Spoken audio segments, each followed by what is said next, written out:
Both fam. Let's ride. Russ. Both fam. Let's ride. Let's ride. Both fam. Let's ride. Both fam. Let's ride. Mic'd up. Let's ride. Hella smooth though. Let's ride. Guilty as charged. Guilty as charged. Guilty as charged. Guilty as charged. That's my guy.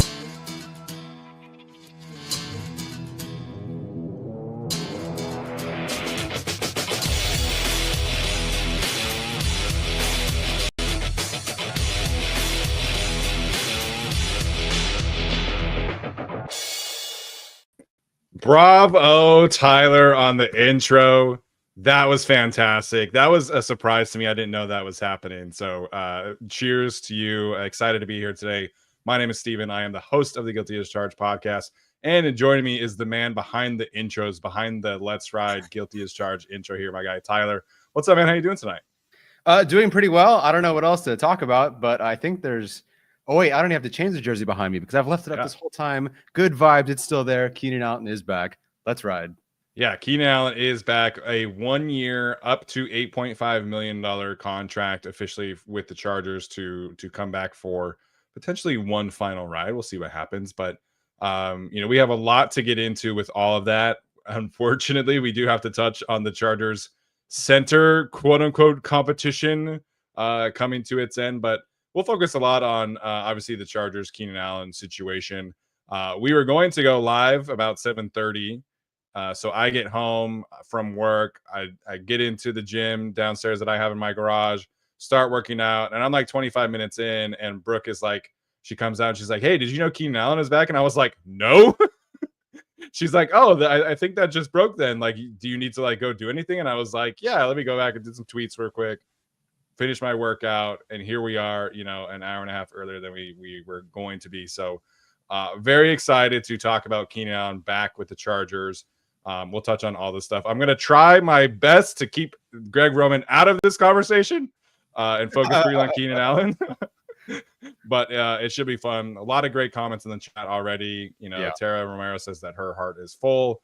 Keenan Allen will look amazing in the new powder Super Chargers jersey and full platter blue as well. Fresh Prince says, I need to see a Keenan Allen Navy swap as soon as possible. So a lot of great comments in the chat. Very excited for this kind of conversation. We've talked a lot about this because the visit happened on Friday. We kind of hinted at this after, the Mike Williams retirement. So you've had some time to stew on it, Tyler. You had, the instant reaction to the visit. Sure. Where are you at with this now, a few days later, with the signing now official on Tuesday, August 5th? Yeah, so the important thing was what would the contract end up being? And we don't know exactly what the guarantees are, how it's going to be structured. Is there a void year? I have no idea. As far as we know, it's a 1 year, $8.52 million deal. So that is like the new news. We expected this to happen. So what was the contract going to look like was the first half of the reaction. And so far, as far as I can tell, this is essentially the Mike Williams deal, a little bit more, I think. I don't know how the incentives play out, but this isn't $15 million a year. There were some rumors and hints and things the Chargers are, kind of maybe far apart right now. So what is Keenan asking for? What are the Chargers asking for? I think this is a very, very, very good middle ground in terms of where the contract is for 1 year. And it is a 1 year deal. Could lead to something else down the line, of course. But for now, love the 1 year deal. Love $8.52 million. As far as the player returning, no shit. I have the jersey behind me. What was my reaction going to be? I think I owe people a 13-second handstand because I said I would if they signed him. No, I'm not doing that right now. I'm thrilled. Keenan Allen is one of my favorite players in Chargers history, one of my favorite players of all time, one of the greatest Chargers in Chargers history. And he was a player that was drafted the year I got my season tickets. It's my whole really true Chargers journey started with the year that Keenan Allen was drafted. And I remember everything from that first Eagles game all the way up until his last year with the Chargers, but now not his last year because he's back this year. I'm happy. I'm excited. I think that I understand. And some people are like, well, everyone thinks it's going to be prime Keenan Allen again. I don't know who you're arguing with. What straw man did you put up to argue with? It's not a real thing. No one actually thinks prime Keenan Allen is walking through that door. But Keenan Allen, the veteran with chemistry with Herbert, has walked through the door, has signed a deal. The Chargers are better overall. at minimum, the experience, the veteran leadership. I tweeted a month ago or whatever that Jalen Reagor was the veteran in the room. And he's not even practicing, by the way. But Jalen Reagor was the veteran in the room. It would be nice to have someone like Keenan Allen to learn from. So from a roster, like helping perspective, from a leadership perspective, makes a ton of sense. They play the Chiefs in 4 weeks. I don't want to figure out which, cast off veteran receiver like a Des Fitzpatrick is trying to contribute that game. I don't want to figure out that. Keenan Allen walks in and he contributes in some small way. And it doesn't have to be a ton, but maybe it's one red zone catch. Maybe it's 2 third-down conversions. I don't think 100 yards are going to be out there in any game, barring injuries. Ladd McConkey is the wide receiver one. They are going to run it more than they are going to feed Keenan Allen the football. He just contributes. He's going to contribute in a positive way. Shorthand is the Chargers got better today with the signing. Yeah, I definitely agree with that. Again, I do have my concerns about how the offensive coordinator is going to, use all these players now. But experience, I think, is a key thing here. You mentioned the Jalen Reagor thing. We've seen quite a few, like helter skelter, just not super efficient practices so far in training camp. And a big problem with that is just like the drops that are happening. And the Chargers wide receiver room is so young that you're trying to establish timing with these players who are not used to NFL speed. They're not used to NFL offenses. They're not used to playing with a quarterback like Justin Herbert. And so I think signing somebody like Mike Williams or signing somebody like Keenan Allen, maybe you're not getting the best version of those players, but you're raising the floor of your overall room. You're raising the floor of your overall offense. And so, you said it, like, I'm definitely not expecting prime Keenan Allen here. Can he contribute? Yes, absolutely. But I think the experience is where this conversation starts. It's the need of this wide receiver room. The average age of the receiver room heading in today was like 24 and a half years old. So it was a very, very young room. And Daniel Popper pointed out a story yesterday about like Jalen Reagor working with, I forget which practice squad player it was, like how to run a fade route. That's cool. But now that player is Keenan Allen, who has, 52 receptions to go to break the Chargers franchise record for receptions, which is another, very cool subplot here. But I just think experience is going to be super helpful here. To me, on the field, the two most important areas that this is going to help is third downs and the red zone. And looking at, the Chargers' success rate on third down, overall, it wasn't like horrible. It was 21st in the league at 43%. So, the Cleveland Browns were last at 34%. So it definitely could have been worse. But when just highlighting specifically drop back success rate, the Chargers were 27th in the league at 37%. They were right behind the Dallas Cowboys, who didn't have their quarterback for the bulk of the year. They were lower than the Carolina Panthers, lower than the Tennessee Titans. They were just ahead of the New Orleans Saints. Their third down efficiency was not very good last year. And a very large part of that was that it was essentially like Ladd get open, and then we just don't know what else we have. Now you bring Keenan Allen, you drop him into that picture. Again, that's not going to transform them suddenly into a top 5 drop back success rate on third down team. But if that can take them from 27th plus the other weapons, and get them to 15th, 16th, that's a big win. The other aspect, I mentioned the red zone. In terms of touchdown percentage, the Chargers were 18th in the league at 54%. Again, not horrible, but if you're trying to envision a successful season for the Chargers, you need a viable step forward from the offense this year, and adding Keenan Allen just gives you a better chance to make sure that happens in 2025. Yeah, it's the Chargers' MO so far, even with all the money to spend this past offseason, was let's just find several different additions that can make us 3% better at a time. And I think Keenan Allen might do a little bit more than that. But regardless, even if it is 1% better, the Chargers they had the money to do this. And it is going to make them better in the areas that you pointed out. Tara even suggested here, if I can find it, like even just Justin Herbert's confidence. Not that he's not a confident guy, but this is his guy. Like Keenan Allen was his guy. They were joined at the hip.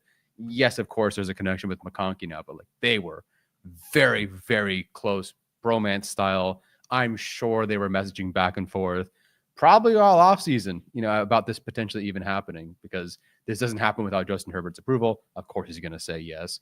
But I think this is just big for Justin Herbert to settle into this year. Maybe if they can push into like the playoffs, I think this helps. I think there's even just a bit of like a redemptive thing here where Justin Herbert and Keenan Allen, they just were off in that Jaguars loss in the second half. Like they just didn't get it done. And I think that both of them would like to really correct those wrongs. Yeah, there's a lot of corrections going on here. Like just the overall vibe of trading him away, which from a financial and a draft standpoint, I get. They turned the Keenan Allen trade into Ladd McConkey and Tariq Still. Worked out pretty well for them. Yeah. So like, but just trading him away, like I just never felt great about it. Heading into the offseason that year, Jim Harbaugh specifically mentioned Keenan Allen as like one of their guys. He mentioned Herbert, he mentioned Derwin, and then Keenan was like the next name up all throughout the offseason. And so we felt like a trade was shocking, to both of us at the time when it happened. And so now Keenan gets to come back, hopefully passes the record for most receptions for this team, and hopefully can kind of just, finish out his career on a strong note. Like the NFL tweeted out the signing with like the Chargers logo and then him in a Bears picture. And I was just like, it doesn't look right to me. That's always going to be a thing, right? Like, when he goes to, potentially like the Chargers Ring of Honor, like there will be like that 1 year where he wasn't on the team. It just doesn't look right. But the vibes for this are great. I think we can have a real conversation about like his ceiling and things like that. And one of the super chats already is asking about that. Yeah. But the vibes are good. He will help them, really take a step forward in two specific areas on the field. The Justin Herbert aspect of it, I think is a good point because he talked about yesterday being a little bit more involved with the wide receiver room than he usually is because he's always had Keenan and Mike there. And now this year he's like, really going out of his way to talk to Trey and Keandre and Rager and all these guys because they're so young. And so, I just think this raises the floor overall. The vibes are good. Third down offense, everything like that is very, very positive. Yeah, he's a guy that we saw in mic'd up videos. Holy shit. I know. I will get to that in 1 second. That's oh my gosh. You would see him in mic'd up videos play defensive back after practice late just because Josh Palmer wanted to work on something or Mike Williams wanted to work on something. Yeah. The vibes are fantastic. The teaching is fantastic.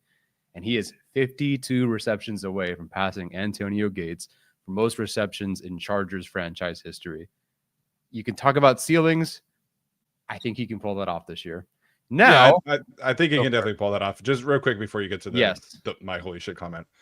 Joshua Palmer, I know it didn't turn out great. He was a good player on the field. He dealt with a lot of injuries, but he mentioned so many times that he just he would go home and watch Keenan Allen tape and then he'd try and emulate him.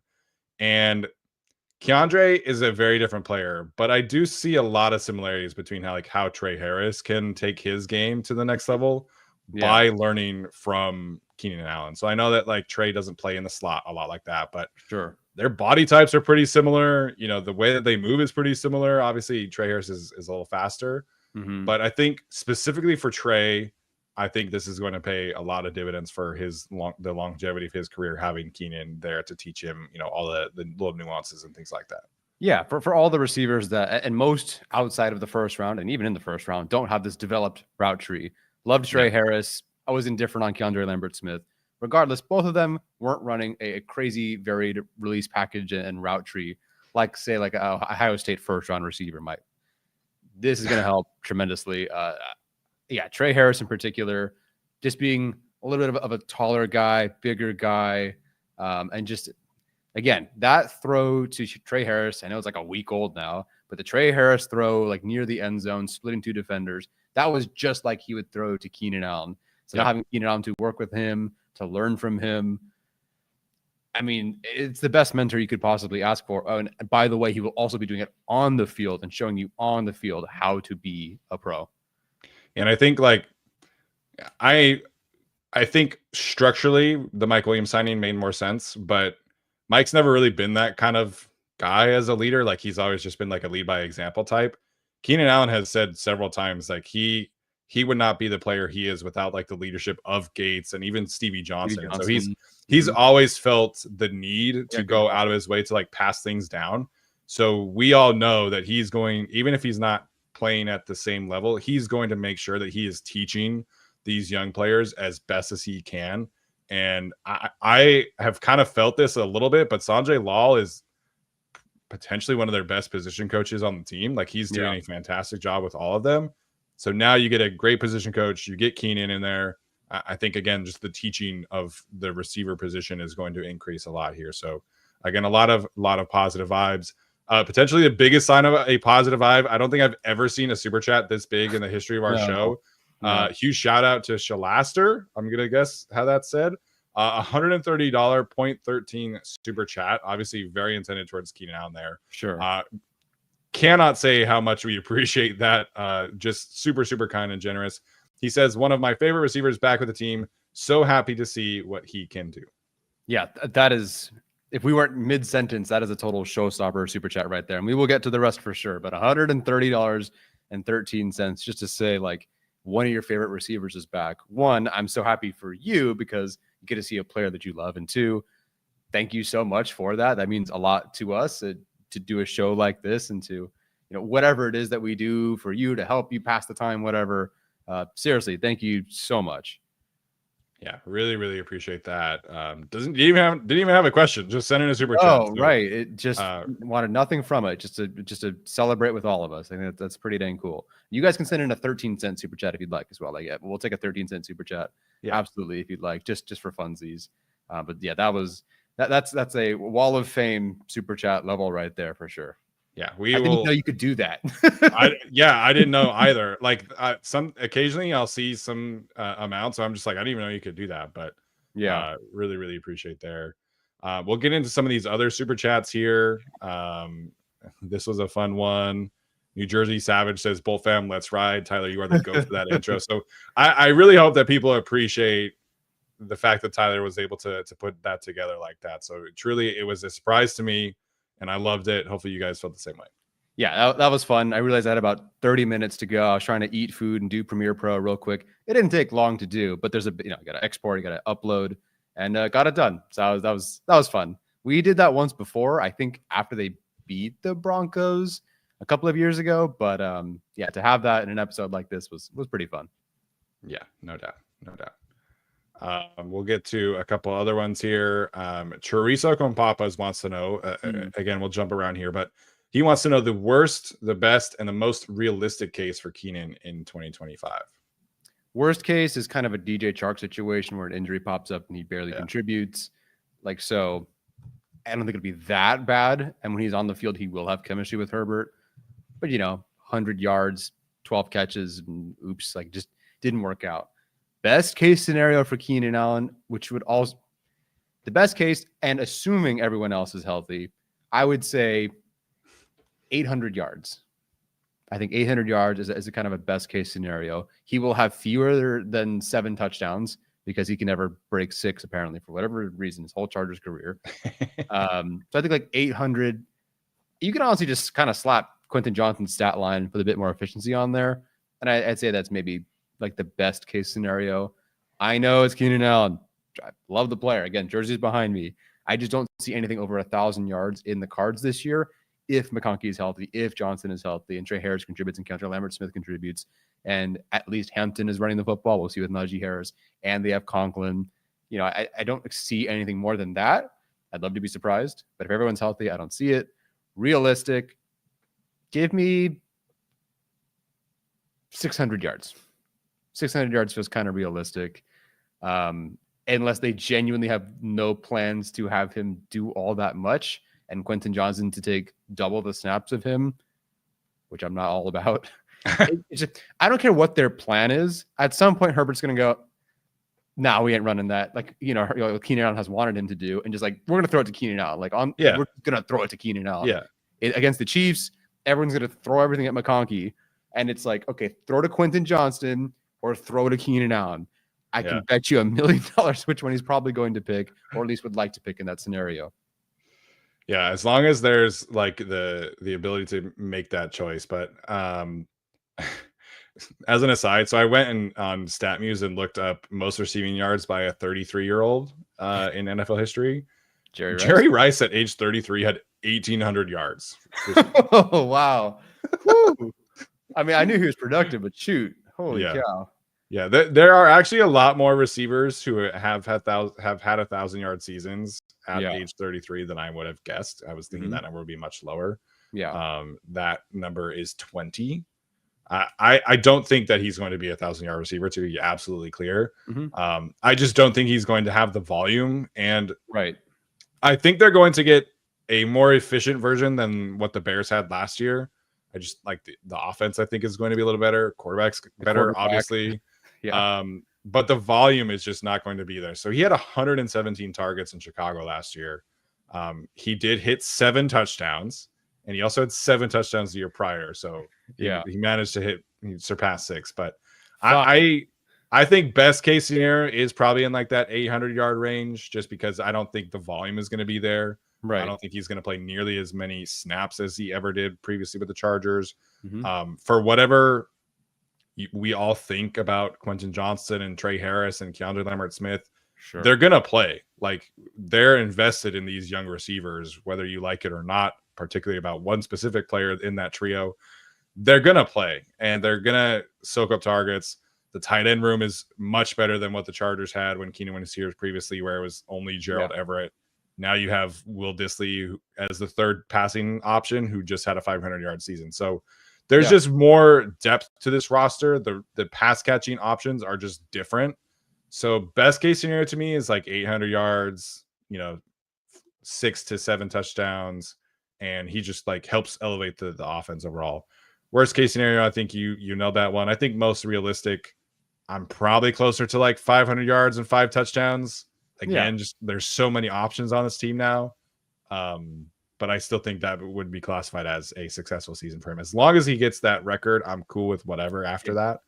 But I think like 500, 600 yards is probably where I think the realistic option ends for me. Yeah, I think so. Very curious how they distribute targets and how they get him on the field. Is he in game shape? Not game shape, I guess, because no one is technically yet. But is he in like actual football shape? I assume so. Like, he's not someone who's just, it's not like he's been out of the league for several years. But how early will they lean on him versus the younger guys? Again, last year, like, their whole plan was really to like make McConkey their like slot receiver, get to him, get involved. And then McConkey was just so undeniable. Finally, in November, they're like, fine, we'll throw to Lad McConkey. We're also out of bodies, but they're going to try to lean on the veterans usually. So I'm curious if Keenan Allen in this case is more that veteran for them that they're going to lean on early, or if he's someone that has to actually kind of catch up and then try to surpass the rookies on his own. Yeah, I think that's fair. And you guys mentioned, you and Alex, being the amount of snaps that Lad can play outside. He only played about 30% of his snaps out wide, but at the end of the season, that number was about 42%. And Keenan Allen did play about 45% of his snaps in Chicago outside. So I think they can coexist. Again, I just don't know, like, the volume for Keenan is going to be there overall. Joe Ortiz, just speaking to the media, said that the fit between them, he said, quote, "I think DJ Moore played a lot of the slot last year, and they both were on the field about 80% of the time. You get good players on the field and you play them." He said that Allen was always an option going back to free agency, but Mike Williams retiring opened up more of an opportunity. This is where he grew up. This is where he became Keenan Allen. Looking back at that now then, and considering they did invest in more so an X receiver in the draft, are you surprised that Keenan Allen wasn't the signing to begin with? No, I think going back to it, I think I still would have preferred them operate the same way. Just because, like, we had no idea that Keandre Lambert-Smith was like this. And again, we haven't even seen him in a game yet. Right. But I think even with Trey Harris, you would want another outside receiver. And honestly, I still wouldn't be opposed, but that's obviously a very crowded room now. Yes. Can Keenan and Lad both play outside? Yes. I think both of them still operate best out of the slot. But you mentioned a couple of times, like, one of the best things Roman did last year was get Lad in motion and use him out of different kind of sets and that kind of way. So for all of the flack that we give Greg Roman, and I do have my concerns, like, they have added more motion last year than he did previously. And it was a key thing in getting Lad, the successful season he had. So yeah, I think this can work. Again, the volume for me is like the main thing with Keenan. Yeah. I also kind of wonder if we thought it was going to be Mike Williams X, McConkey slot. I know he's not purely a slot, and Quentin Johnson a Z. If they are serious, because Greg Roman did say Quentin Johnson is the X, and is right now he is a starter for them. Is Quentin Johnson now your X? McConkey's now, and Keenan Allen are your like Z/slot receivers for them, and that's how they roll out this starting trio. Yeah, I think also KLS, like I think he's shown that he can play X. Like again, Totally. it's one preseason game practice, but I think they can do the X by committee thing with the 3 young guys, and then in 2 receiver sets you can have Quentin and Ladd, or you can have Keenan and Ladd, you have Trey and Ladd, you have KLS and Ladd. It just gives them a lot more options when you want to go to the 2 tight end sets. So I don't think they have to pigeonhole themselves into who's playing X per se, because now they know they have 3 guys who can do it. And then they have the 2 guys who can play Z and slot and Keenan and Ladd. So I think it does give them a lot more flexibility, even if I would have preferred still like an X receiver just to like take that off the plate of Quentin Johnson in particular, and not have a young guy always be the X receiver is just different. But I'm, like I said, I'm very happy that Keenan is back. Yeah, and as Craig points out, and we've mentioned a couple of times. Oh, sorry, real quick, just Keenan Allen's a good blocking receiver. Yeah, that has always been the case. Like aggressively a good blocking receiver for them. In any coach, any offensive coordinator, he always has been that guy. He was their fullback once against Cincinnati. Like he's a very good blocker and very tenacious blocker. So again, and I think some people did point out after the game against the Lions, when they watched the film, they didn't really love how Keandre Leonard-Smith and Trey Harris, these receivers, were blocking. Again, like the route stuff, this is a very good person to learn from. Yeah. Now you have Ladd as a blocker, Keenan as a blocker. That is definitely a part of this as well. Totally. We will roll through a couple here. Travis says, appreciate y'all. Glad K13 is back. But does this make you a little concerned with Ladd's injury? He hasn't practiced in over a week, I think. Thanks, fellas. Bolt up. I will say players who are like actually injured are not made available for media. And he obviously went and did the Kay Adams interview. And on that interview, he said basically he's just doing some rehab, trying to get him back to 100%. If they had a game this week, Ladd would be playing. I think the injuries he dealt with last year were worse than what he is dealing with now. I think this is this is the fact that the Chargers are in their fourth week of training camp. They're still 5 weeks away from the season. I'm not concerned about Ladd's injury at all. I think this is just maintenance stuff, very minor. And same thing for Mekhi Becton, I think. Yeah, and no offense, but they weren't going to ask Mekhi Becton to do media. So no offense, Mekhi. No offense. I think Becton is practicing today, though, for what it's worth. I think I saw a picture of him out there. So nice. Yeah, McConkey is fine. Not that he doesn't have his injury history. Of course, there's a reason to maybe be concerned, or at least like ask questions. But like you said, he was sitting right in front of everybody. He's fine. He'll be fine. Correction, Mekhi Becton not practicing according to Chris Grimm. Never mind, panic.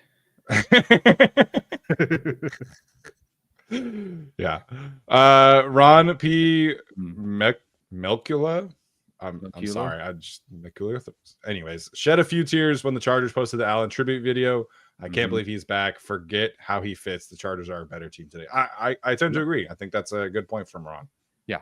They'll figure it out on the field, on scrambles, before the games, whatever. They will definitely figure it out. Yeah, that when they traded him, I was very like upset. Yeah, we were both mad. Yeah, well, because we also got off a live stream, then jumped right back on. It was just like in 5 minutes of the announcement, we had to jump on and do another live stream. Yep. And yeah, we were not happy. And I think that even though the Chargers were right in their own way, like you said, in terms of like cap space, the long-term future, the draft capital, that's all great. But we knew they were going to miss Keenan Allen last year. I think if they had continued with at least let's say a 900-yard version of Keenan Allen last year, they might have won another game, maybe even a Houston game. But anyway, he's back now. Yeah, and at the end of this, you trade Keenan for a 4th-round pick. You get Ladd and Tarheeb as part of that, essentially, and now Keenan comes back. So yeah, Joe Ortiz, low-key good move on his part, but obviously, like you mentioned, last year having Keenan and Ladd together would have been a whole lot of fun. I don't think we get Ladd's rookie season the way we did if that happens, but I still think he would have had a very good season. So yeah, again, you can play the what if game there all day long, but if they were going to trade one of the big four from last year, the only one they were going to get anything of value was Keenan. And so I understand, and retrospect, I do get why that was the case, why the choice that they made. Yeah. Still don't love them keeping Bosa over Keenan either. Yeah.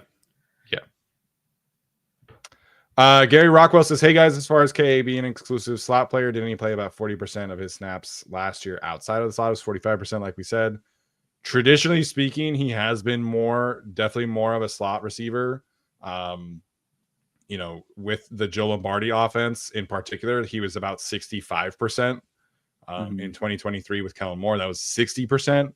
So that number has definitely increased, over the season. Like his rookie season, he was 87% out wide, which is, I think kind of forgotten about. But as the injuries happened and then they got more into like the West Coast offenses, he definitely became much more of a slot receiver, which I think obviously suited his skill set more effectively. But he can play outside. It's just not his strong suit, especially in this offense, which wants your outside receivers to get vertical. We'll see how that works out. But I'm not figuring out the fit of this is a conversation for another day. Haroon Ahmed says Ladd will learn a lot from KA13 and KLS and Harris. We're supposed to learn from Mike Dubb. Worried that we had no one teaching the X receiver. So I think overall the specific positions of mentoring, I don't think matters as much. Right. Because Mike Williams can't teach other people how to do what Mike Williams does. Yeah. He's tall and he does jump balls like nobody else in like the history of the NFL. Like he can't teach these guys how to jump in the air and be on a vertical, plane in New Orleans and catch the ball like that. He can't teach people how to do the things he does. So the overall strategies, I don't think matters. I think just the general aspect of like, this is how you go about your business and this is how you should watch film and this is how you should practice every single day. I think just the inconsistency of practice of how these young guys have handled it. Again, a young guy thing. Now they can look at Keenan and say, okay, this is what it needs to look like every day. Yeah. And I think that will help them more than like X, Y, or Z or whatever. Yeah, it's not play X, but it is shedding press, for example. It doesn't have to just be like how he can't run. Keenan's not a fast guy either, so he's not going to ever show him that. Yeah, I agree. Super sticker from Gabriel. Appreciate that, as well as one from Steven. Thank you guys for jumping in here. Yep. Adrian says that's a dope hoodie. Looks fire. So glad K13 is back. Let's go Bolts. Yeah, I love this hoodie, but I'll have to replace it with some new things at the team store this year. Yeah, I bought 2 t-shirts of the Superchargers ones. One that it's like the high voltage cream one, and then the Navy Superchargers ones.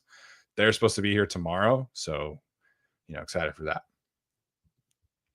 that. Tara Romero says Keenan and Ladd out wide with some crossing routes and KLS deep down the middle. Watch the defense squirm. Haha. Yeah, anything but the 10 bubble screens they tried to do that one year. Anything but bubble screens to Keenan works for me. Yeah, exactly.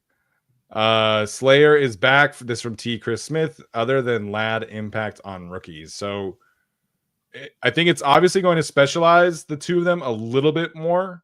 I think it specializes Quentin a little bit more as well, and I think you're essentially going to have Ladd is on the field all the time, and then the other 4 are essentially like concept based, matchup based.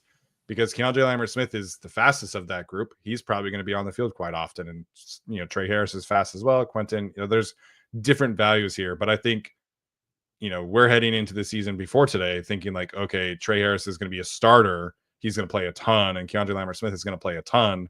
Now you can shrink those roles just like a tad. And, maybe that makes them more efficient and less like overall impactful. But I think it could be beneficial for them over the long haul of their careers. Yep, I totally agree. Second super sticker from Steven Sullivan. So that's fun. Appreciate that. Gary back with another question says, dang, you stole my thunder with your exposition on Teresa Compapa's question. Still love you guys. Appreciate it, Gary. Yeah, we answered his previous one, right? Yeah, we did. Okay. Yeah. Thank you, Gary. Trevor Black says, how does this impact a 53-man roster? Honestly, the 53 is so difficult to project. Like, it's a great problem to have. Yeah. I think heading into today, the Chargers, I would categorize 12 players fighting for the last like 5 spots on the roster. Yeah. And I truly cannot remember a time that has been the case. Nope. And that includes Taylor Heineke, it includes Tucker Fisk, it includes like 6 corners who I would be okay keeping. Right. You know, who knows what happens with like Delshon Phillips and his injury, you know, which running backs emerge over the next few weeks. So it changes the 53 a lot. The more that I think about the 53-man roster, though, the more I think it's going to be very difficult for them to keep 3 quarterbacks again. And the ability to have that flexibility by just keeping the 2 will really, really help them out. So that's like where my mind goes instantly in terms of the 53 is like, there's no way they can afford to keep 3 quarterbacks again. No, I felt the same way when we were doing this exercise previously, but I understand why they would have kept 3. Now you just like, you can't do it. And it's a gamble for sure, but you know, like all 6 of your receivers are going to contribute on game day. I'd be surprised if any of those 6 were inactive. So I'll take that over. I don't know. Cut Branson Taylor for all I care. No offense, but he's not playing. Or any other player. Sorry, not just all due respect. All due respect. Get that guy the fuck off my team. No, I don't mean any disrespect. That seems to be an easy cut for me. Again, no offense. Yeah, you know, keeping 9 offensive linemen was already tough. You know, keeping 4 tight ends and a fullback, difficult. You know, how many corners are you keeping with how often Derwin is going to play in the slot? Again, who are you going to cut from that cornerback room? We haven't really seen Benjamin St. Juste practice a whole lot, but, you know, he's somebody that I think is definitely more on the fence now. Nico Reed's emergence, like, can you still afford to keep him? Again, like these are very difficult decisions that they have not had to make in the past. So very good problem to have, but this roster is just so much deeper across the board in a good way that it's going to create some problems for some people to keep jobs. In terms of the receiver room, I don't think you're not cutting KLS, you're not cutting Trey Harris, you're not cutting Darius Davis. Like I think they are carrying the 6 receivers onto the 53, and all 5 of them going to be active on game day? That could be another change, or all 6, excuse me. That could be another change for the rookies. You know, is KLS kind of a healthy scratch one week? Is Trey Harris a healthy scratch one week? That could be a thing that maybe this results in. So there are definitely ramifications on the 53. Like this is a very difficult prediction going forward. Yeah, barring several injuries or things that change over the next couple of weeks, someone is going to lose out on a job because of this. So yeah, that is the unfortunate side of this. Yeah, man, we have a ton of super chats, which we have almost 1,000 people in here, which is great. So let's get to 1,000. I need to see that number just for like OCD's sake. We need 20 more people. Go get your burner phone. Open up another laptop. Yeah, we have 23 super chats. Let's go. Josh Albertson, does Keenan pass Henley for the social media team's favorite player? That's a yap off. Yeah, that's a yap off for sure. In terms of like the people, I do know that the social media team just had a real strong affinity for Mike Williams. Yeah, they did. In terms of like making content, I still think that's probably Dayon. Like Dayon to me, just that personality is just like next level right now. Yeah, I think so. But good golly, I hope they mic up, Keenan on one of these practices, and it's just him, because there's not a lot of guys on offense that are really chirping at the guys on defense. It's Henley, it's Derwin, and Herbert is no Phillip Rivers. Now Keenan chirping at Derwin James during their 1v1s in practice, since Derwin's more in the slot now.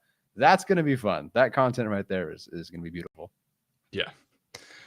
Steven with a super chat here. Any chance Kaltenberger starts? No. Keenan. We've gone too far with the Bradley Bozeman stuff, guys. If we're asking about the plot is gone. The plot is lost. It's gone. We'll touch on the center stuff later, but Kaltenberger is like a fine UDFA. Let's relax. Let's pump the brakes. He wouldn't even be. The Chargers would get to Zion, Andre James, and a street veteran before they even remotely considered Kaltenberger starting. Again, all due respect, but let's relax. I saw way too much of this today on social media. Yes. I hope he pans out in the long-term future, but this Yeah. year, not happening. Josh with another one says, I'm looking forward to Omari and Hampton trap plays with Keenan as a lead blocker. Okay, he's a good blocker, but not that good. Put him at a fullback. Just cut Scott Matlock, put Keenan at fullback. That's what this was, actually. Did they say receiver officially? I don't think so. Jesse says third and Keenan. Just wanted to say that. Definitely excited that is back. We have watched The Masked Singer. I feel like that was like 3 years ago at this point. 2 years ago. His question is, do you think they make any Molden type trades this year? I don't think so. I think that they are going to, and okay, if they make a trade, it is at the deadline because they know they are kicking ass and they're headed to the postseason. But I don't think they're going to make any Molden type trades this year because they don't have as many picks next year. Although, I guess if they do a Molden type trade, it would be a 2028 7th round pick or something. So technically, it is possible that they could do that. Yeah, I definitely agree that I think a midseason trade is probably more likely at this point. Are you getting to the halfway season and the Chargers are, let's say, 8-2 and the Chiefs are 7-3 kind of deal? And you're like, we need one more like defensive line impact player. Like, let's go get one at the deadline. I could see that, maybe a corner gets injured, unfortunately. And you're like, hey, we need a corner to kind of like get us, back to where we want to go. I could see that from happening. Right now, I just think they're going to want to see maybe who gets cut more instead, and again, they've got so many of their own decisions to figure out, let alone like going out and seeking another trade. So I just don't know which position right now that you would go get, until you see who is, gets to you to midseason kind of thing. Yeah. And if anything, I think it's a pass rusher. Yeah, I agree. Mark F says practice squad will be deep. Are you guys worried if any depth pieces will be picked up by our divisional teams? Players who get cut getting picked up by teams is more rare than we make it out to be. Obviously, like Thomas Harbaugh got cut and picked up by the Raiders last year, but for the most part, when you cut a practice squad player or cut a player to the practice squad, you're usually able to bring them back. So it depends who they cut. Like I would, at this point, like if they decided to cut Nico Reed, I would be bothered by that because I do think he would be picked up. But if they cut, I hate to keep picking on him, but if they cut Branson Taylor and he goes elsewhere, like I'm not really going to lose any sleep. Yeah, unfortunately. Yeah. Christian Hernandez says 1 injury away from having nobody at wide receiver again. Man, who peed in your Cheerios today? 1 injury from having nobody at receiver again. I mean, they are truly a Ladd McConkey injury away from just handing the ball off to Najee Harris in an eye patch, just 400 times. So, yeah, McConkey makes the injury to McConkey would make the room. Not nobody, but I'd be pretty bummed. Yeah, if Trey or Quentin or KLS gets injured, I still feel like they're okay. I think the Chargers receiver room was trending in a very positive direction. Like, was it going to be one of the 10 best receiver rooms in the league? No, but you made the comparison of the Packers a few times, and that has always like made sense to me ever since you brought that up, where you have Ladd as your wide receiver 1, and then you just have role players who can fill in. And if you lose the receiver 1, like obviously that hurts. Any team who loses their receiver 1 that's not Cincinnati or Philadelphia, like it's going to drastically alter your offense. So yeah, if Ladd gets hurt, that's going to suck. But I think the receiver room before today, I think was trending in a very positive direction. And now I think it's, even more so that case. Yeah, I agree. Sergio sent in one here, and then I think sent in another one with his question or with his comment. So appreciate the double super chat there. I don't know if that was intentional or not. But he says, I like how you guys spent so much time in the offseason discussing how Chargers don't need Keenan, and here we are all excited. Well, I was going to be excited no matter what. They could have drafted 42 players in the first round, and I'd still be excited that Keenan Allen is back. Yeah. They didn't need Keenan Allen. We're discussing all the reasons that they could use him and the things they could use him for and why he would be important to this team, but they didn't need him. You and I preferred depending on what time we were talking about this, an X receiver, and they did that. And so they had their X, they had their slot. They ended up drafting 2 rookies.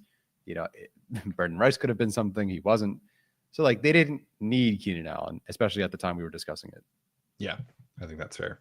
Just like the verticality was the emphasis I wanted. I wanted more players to stretch the field, open up space for Ladd and Quentin underneath, tight ends, etc. Obviously, they took 3 shots at that, and one of them decided to retire a month ago, which is still crazy to me that just like the day before training camp, he's just like, nah, I don't want to do this.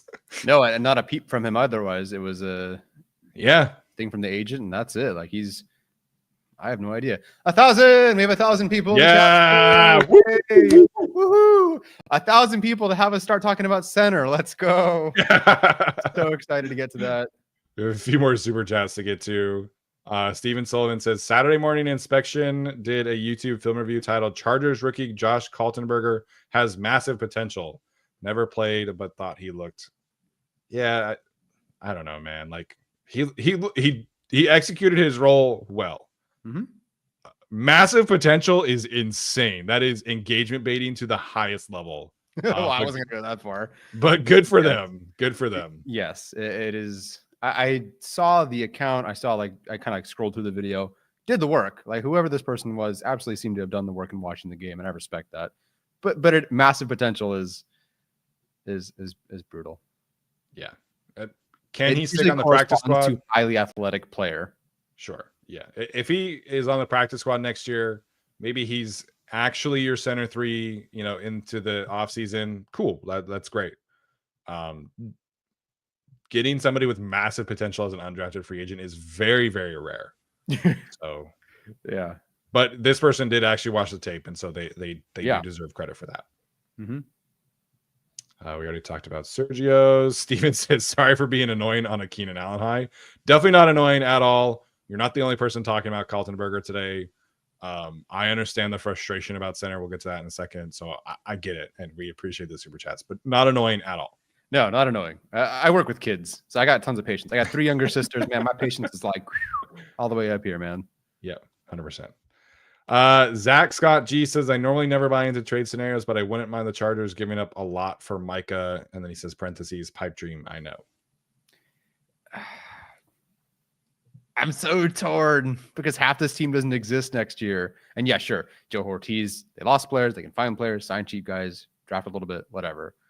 But I almost wish this Micah Parsons situation were 2 years ago when they had 17 picks to work with. And now that they have fewer picks, and now there's next year, of course. Yeah. So I don't know, but if they traded for him, I would be very excited. Yeah. I mean, 100%. It would be impossible not to be excited. I think the Chargers have operated this year in a way that says like, we still feel like we're a year away from like truly making a push. Maybe like the emergence of certain players has changed that calculus, and now they've signed Keenan Allen, and maybe they would be more willing to do that. Mm-hmm. It would be a strong departure from how they have operated the rest of the season. But should they be one of the teams calling about Micah? Yes, 100%. Yes.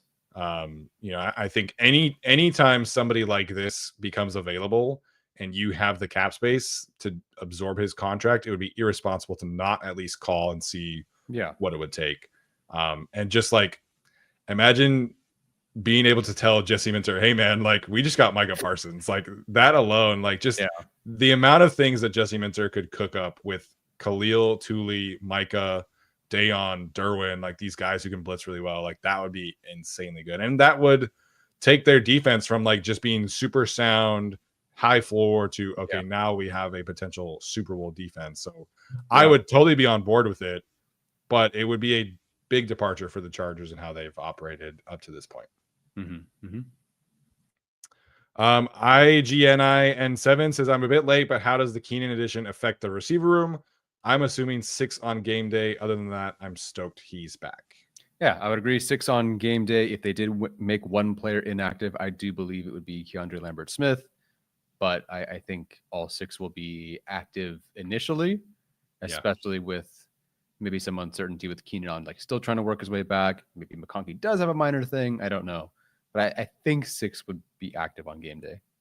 Yeah, I'm assuming that Keenan is in good shape, but he has not had the off season. He has not had the start of training camp. Like, it's going to take him a bit to like truly get into game shape. And so I think initially the 6 will be active, and then, do you get to a point where you need that 4th tight end active instead of a fit 6th receiver? That probably is a conversation. Are you dealing with an injury on offensive line, so you want to bring up somebody so you have 9 active instead of 8, etc.? Do you need a 3rd special teams corner or 3rd special teams linebacker? Those kind of things will impact that. But overall, I think 6 on game day is probably most going to happen throughout the season. Yeah, I think so too. Dennis Plant, 199 super sticker there. Appreciate it. Thank you. And then Steven says, thank you for being kind. A tough week personally. Oh man, I'm sorry to hear that. Hope everything's okay. Sending positive vibes your way, whatever you're dealing with. If you need help, definitely encourage you to speak to somebody, but hope everything passes. Yeah. Life can be tough, man. So thank you for being so positive in this chat while going through something. Yeah. All right. We are 51 minutes in here, and I have not done a prize picks read. So we'll do a prize picks read, and then we are going to talk about the Chargers center battle. Yay. So much fun. But if you are an avid baseball fan, this is definitely the time for you to get onto prize picks, whether that is Shohei Ohtani, Juan Soto, strikeouts, whatever floats your boat when it comes to baseball. Prize picks is the best way to contribute to your own wallet, your own happiness, hopefully. And prize picks can contribute to your football happiness down the road here as well. We're a few short days away from being able to pick a Chargers board as well. So download the app, prize picks, use the code GUILTY. Again, prize picks app, code GUILTY at checkout for a deposit match up to $50 on your first play of at least $5. Prize picks app, code GUILTY. So we have 52 minutes in here. Thanks for all the super chats. Thanks for 1,000 people. Now we have to poo-poo on all of that and talk about the center competition. Yay! We have talked so much about this. This has definitely been like the biggest topic of the offseason. Jim Harbaugh comes out and says yesterday, essentially what we have predicted for the entire offseason, that Bradley Bozeman is going to start at center. Zion Johnson is going to start at left guard. He feels like those 2 players are in their best 5 combination, and that's how they have operated. Competitors welcome, all that stuff. Essentially, the Zion center competition resulted in 3 padded practices, 12 snaps in the preseason. We'll see. He says that they might do it again on Sunday. But here we are in the place that we always expected to be, with Bradley Bozeman projected at center, Zion Johnson projected at left guard. What are your thoughts, Tyler? Look, our show may not always be the most entertaining, despite all my dabs that I just did, because people said I did a dab earlier. We may talk for too long. We're 52 minutes in, and we're just finally getting to our second topic. But I do believe we always try to keep it real. And unfortunately, I smelled BS from the jump. I mean, if I go back to February, I said I thought this Zion thing was, not significant, and that it was just going to be, I get some cute media speak. You can go back and listen to it. I was like, I don't know about this. I smell BS. I'm cynical. Don't believe it's going to be much. We spent months heading up to free agency telling you that Bradley Bozeman was going to be back. And, in May, I went on some like 10-minute thing about, like, here's like the 10 financial, playing time, health, film, statistical reasons why Bradley Bozeman's going to be the starting center over Andre James. And I had to hold that opinion against Chargers fans for a very long time here. So the end result here, what I'm trying to say is it doesn't surprise me. And it's kind of what we have been discussing for a while now and what we've expected. But what frustrates me is the process by which we got here, and especially at center, because this is their tip of the spear. This is the cerebral position for them. Like, this is so important to this offense. And we know that as Chargers fans, because we saw with Lindsley, without Lindsley, with Pouncey, without Pouncey. We know how this works. And the Ravens with Joe Ortiz, they had kind of tried this center, that center. UDFA 5th-round pick sort of thing, and they could make it work. But with Linderbaum, big difference. And they've seen that. Joe Ortiz has seen that. And they didn't take advantage of anything last year. But like, okay, the interior offensive line didn't work out last year. But like, you know, it's year one. You learn. You can get better, you know, or so we would hope. But then they bring Bozeman back, and then they bring in Andre James, which I still think is a good decision, a good signing. Even if now he is just the backup center, that is still a good signing. But then they feign this idea that Zion Johnson could like actually like play center. Like, wow, we really think he could be a really good center, despite never asking him to do that last year. Yeah. It just, this whole competitors welcome thing. I love Jim Harbaugh. I did handstands for Harbaugh. He was my number one option. But I hope that, like I say, we always try to keep it real. I hope we can also call out what kind of just feels like BS to me. Because like you said, this Zion Johnson, this center competition was Zion Johnson getting 3 padded practices late in the process and 12 preseason snaps, as you said. And sure, maybe like, yeah, he could play another preseason game. It's over. When Jim Harbaugh says this is the projected lineup, it's basically over. And the worst part is it just also happens for like left guard too. You know, the loser of this competition is going to now be the left guard. Yeah. And it's like, when has that ever happened? I'm genuinely trying to think of when in Chargers history, the loser of a position battle ends up still starting as an actual starter. And I don't mean like wide receiver, like 3 becomes wide receiver 4, like an actual 100% of the snaps starter. I don't remember that ever happening. And they both get to play at the same time. The competition was just whichever left guard, whichever center lost was their left guard. Jamari Sawyer loses weight, apparently looks pretty good. Not going to try him at all. He gets like 1 practice with the ones for whatever reason, and that was it. Andre James brought in, never gets a shot with the first team center group. It's so frustrating that this just felt locked in since the spring. Like this was, if you really think about it, like it really just feels like this was locked in the spring, just like it was with Trey Pipkins last year, where they're like, yeah, Trey Pipkins is our starter to go. And we're like, well, are you sure you don't want to try like Jamari Sawyer? And Bradley Bozeman's our center. You don't want to like bring anybody else in? No. Yeah. So I am disappointed with this process. I'm disappointed that I kind of think we were bullshit the whole way on this, and that a lot of Chargers fans really bought into this, but it just kind of smelled like BS the whole way to me.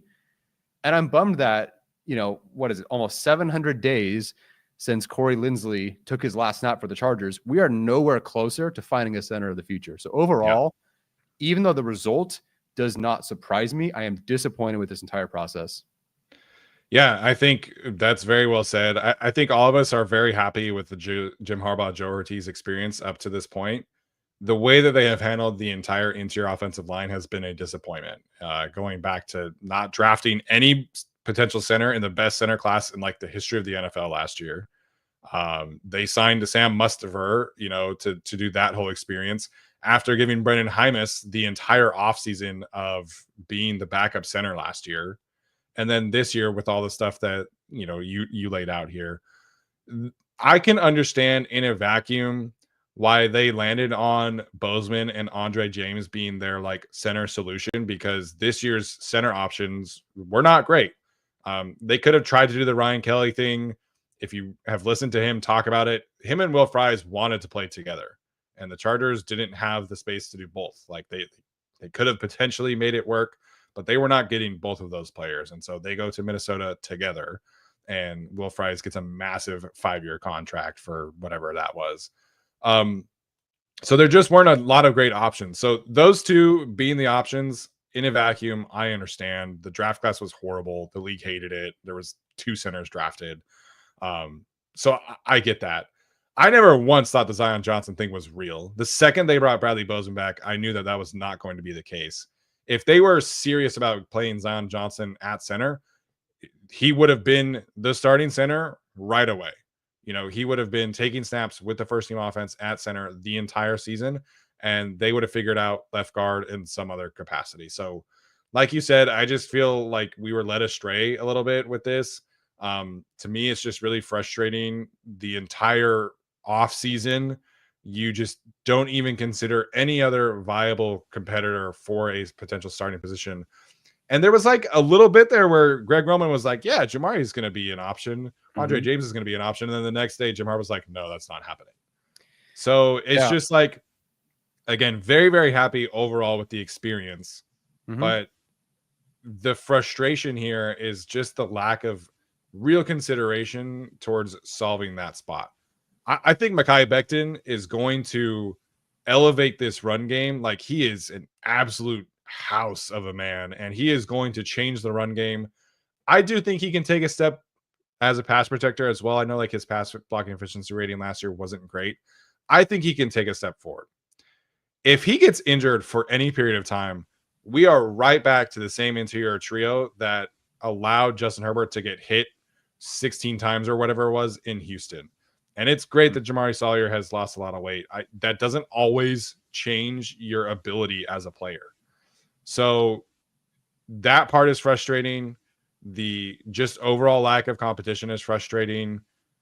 The long-term aspect of this is not great. And I said this in the Discord here. The Chargers have so many free agents in this group. Zion, Jamari, Pipkins, and Andre James are all free agents after the season. I would expect at this current time that Bradley Bozeman is your starting center in 2026 as well. And I know Chargers fans do not want to hear that, but with the amount of free agents you have next year, it is extremely difficult to replace both of your starting center and left guard and all three of your main backups. Like, that's just not feasible for one offseason. So Bradley Bozeman is under contract for next year, and as it currently stands, I would expect him to start. And I know this is Keenan Allen Day, and I don't want to be that guy, and I don't want people to cause a freak out. Sure. But this team loves Bradley Bozeman. They love Zion Johnson. And it has led to such a poor process of trying to elevate the offensive line. And it's really frustrating. I get it. But for whatever reason, this is where we are. They have a ton of faith that Zion will figure it out. They love Bradley Bozeman's off the field stuff. And they think he's a great run blocker. And this is where we are at heading into the 2025 season. Yeah, there's no argument, barring injury, you could make to where I would assume Bradley Bozeman isn't the starter next year. Because what are you going to say? Okay, well, imagine Bradley Bozeman has a bad pass protection season and isn't great, and the line isn't great, and he has his own struggles, and he's athletically limited, and he's not going to be, any better than he was moving forward. They still brought him back on those exact same arguments. With all that, they just did that. We just did this. Yeah. So what could he do other than like this time, like join the Saints player and beat the snot out of Herbert? What else could he do to not return to the team? So, and he's under contract. Like, they had to actively bring him back. Now he's under contract, and they have maybe the Khalil Mack thing again. I don't know. Maybe they trade for Micah Parsons. Let's say they do that. Okay, well, which first? Oh, you don't have a first-round pick to use on an interior position. Okay, well, then it's messy. They've done nothing to prepare for the future. It's kind of the Ravens' MO for several years under Ozzie, et cetera. It wasn't Joe Horty's decision.